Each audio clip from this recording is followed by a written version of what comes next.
how's it going? Welcome back to my YouTube channel. Don't worry, Cara's park, still down in Devon.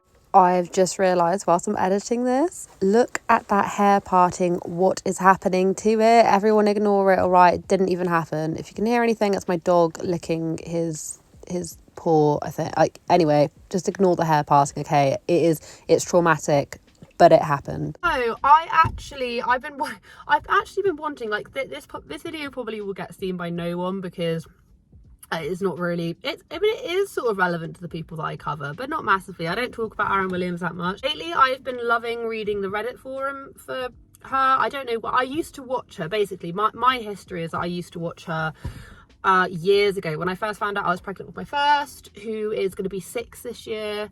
And then I watched her, I think, up until she had her third. And then I just stopped watching, and yeah, massive on Reddit. I love reading Reddit, so I see all the different posts, and I just wanted to comment on just a couple things which were yeah, anyway, so we're just going to talk about it. I then also saw another video actually by a smaller creator. I think she's called Let's Talk. Anyway, I commented on the video. I watched it and I was like, oh, this is exactly what I was thinking, because I've been following along with this little story. Really prompting me is the fact that this is just so unbelievably petty. It's what is now happening with a lot of these mumfluencers and stuff, is that they're not as popular as they once were, and a lot of them are I think subconsciously realizing that, and are starting to bite back. So AARYN actually did post this story. She's posted this story, which is here, which I'll actually read it to you, but I haven't got a phone on me, so I've got to read it to you in a voiceover. I've been keeping a file on my computer for the last probably 4 years with various things that have been said and done. The fact that I just have to drag and drop it into an email whenever I feel like it is chef's kiss.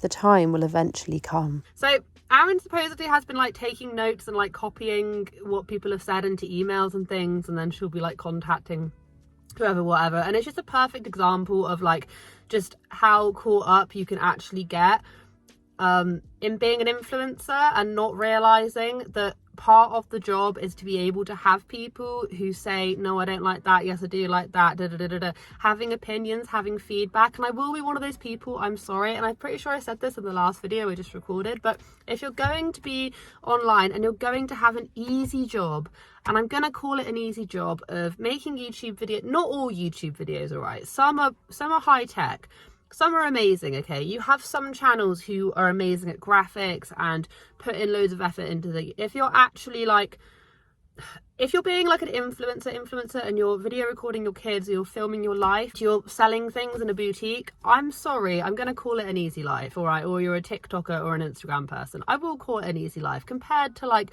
pretty much most other jobs. It's extremely well paid and it's a very easy life. One of the very few downsides is that you have to deal with the general public, and not just the general public, around the world public, from every corner, who has access to internet, who likes your content, who will comment on it.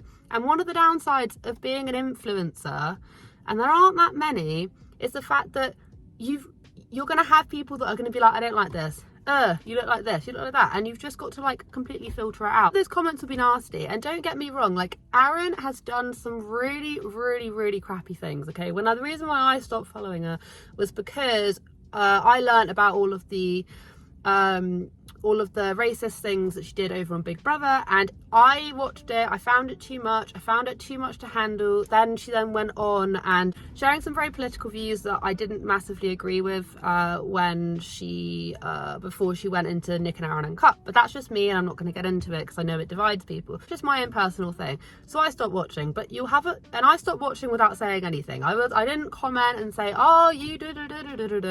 I didn't do that. I just decided not to give my social media currency to her. Okay, but some other people won't do that. Some other people will take that personally. They'll feel horrified that they ever supported a person that could ever be like that, and they will go and they will cause mayhem online, they will contact sponsors, they will do this and that. And unfortunately, and I'm not saying it's right, but unfortunately those are the kind of things that can happen if you choose to make money being an influencer. And AARYN has supposedly kept like a little log of all of the things, and she's had enough, and I think now is the time where she's really starting. And I have never spoken to her, but I'm just guesstimating this is the time where you can kind of feel like the boiling point I feel like we had it with Love Meg where she was getting to that boiling point, and now with her it's just sort of simmered down because she's in Europe. Well, I'm in Europe, but she's in other parts of Europe just sort of doing her own thing. AARYN, I feel like there's been so much change within her content, within her channel, within even like the way that she presents herself, that I feel like it's only a matter of time before just like the lid will just flip off and it'll go explosion everywhere. And I feel like a lot of that is just being quite out of touch. And I'm not saying like, oh, you're doing it. I feel like a lot of it is just being, when influencers reach a certain level and they make a lot of money, they become out of touch with what their audience wants or needs or likes about them or what they looked for originally. And this will make sense once I tie it in to the main discussion point of what they were doing.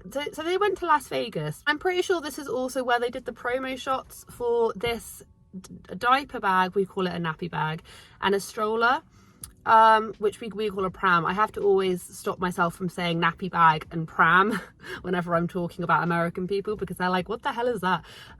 Yeah, so she had a diaper bag and a stroller, and she decided to do these like promo shots for it.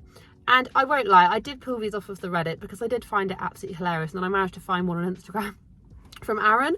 But basically, so shout out to the Reddit thread, but basically she decided to do like a promo shoot, a promo shoot for a stroller in the desert. And I'm assuming they took these when they went to Las Vegas. I'm assuming, one can assume, you can correct me if I'm wrong, but one can assume that's what they were doing. Why? Like, who is behind this marketing decision? Who decided, oh yeah, the best place to take a picture of this stroller is in a desert where you can't really use it anyway because it's sand? Have you ever tried to push a pram or a stroller on sand? Unless you've got those special tyres, it's impossible. And I've had many a pram, and let me tell you right now, I went to the beach once. Never ever again. I don't know who was making this marketing, this executive marketing decision. And also for the diaper bag as well. There was no child in sight. They decided to do this when they didn't have any children on them, supposedly when they went to Las Vegas. Who? Like, I'm sorry, it doesn't take a genius to work out that that's just such an error. I just don't get it. Like, yeah, it might look really pretty, or does it? It's a bit, does it look pretty? Does it not? But I just don't understand where the logic was coming in. Not only that, not only this, but the price of this diaper bag is wow. If I remember correctly, it was $185 or $170. Anyway, I'll flag it up here because I'm trying to remember it. It was just short of $200 on a diaper bag. Who in today's world, who is spending that amount of money on a diaper bag or anything? Who is doing that? I don't know a single person. That would do that. And maybe this is just me because I'm not their target audience, but I genuinely don't know. Like, and the thing is that you can actually find dupes. I went on the Reddit thread, shout out again, and they were finding dupes. They were finding dupes to this bag everywhere that were like so much cheaper, like one quarter of the price, way cheaper.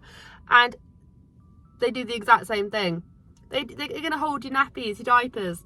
They're gonna hold, sick towels. Why are you doing that? And then to top it off, she was taking this picture of them in the desert with not a child in sight. I'm like, who made this marketing decision? And this is why it all ties back in. Some of these influencers, I'm gonna say mums and dads because it can honestly be a complete split, are so out of touch with reality that A, they decide to price it that high, and B, feel like the desert would be a good place to do this photo op. There's not even a child in sight, like anything else. Yeah, if you were wanting to share like a nice sundress or pair of glasses or a hat or I don't know, just anything. And then I then saw this Instagram that she then posted where someone was like, oh, how did you manage to get it so the pram didn't leave any tracks? And there's them just chucking the stroller, so like just moving it up so there's no track showing.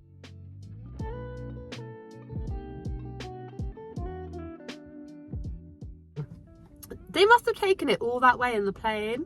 I was just thinking about that actually. How do they manage to get it there? Assuming this is where it is, I would have thought it was, because it had her whole little like filming crew that come along and this and that, you know. I just feel like they're just so out of touch, man. They're just so gosh darn out of touch. You know, she is guilty of showing her kids way too much, you know. I think a lot of people get it quite misconstrued on this channel. Like sometimes I'll talk more about people oversharing their kids, or, you know, I'll talk more about that element of it. And then other times I do quite like just having a bit of a like, what is going on with some of these influencers.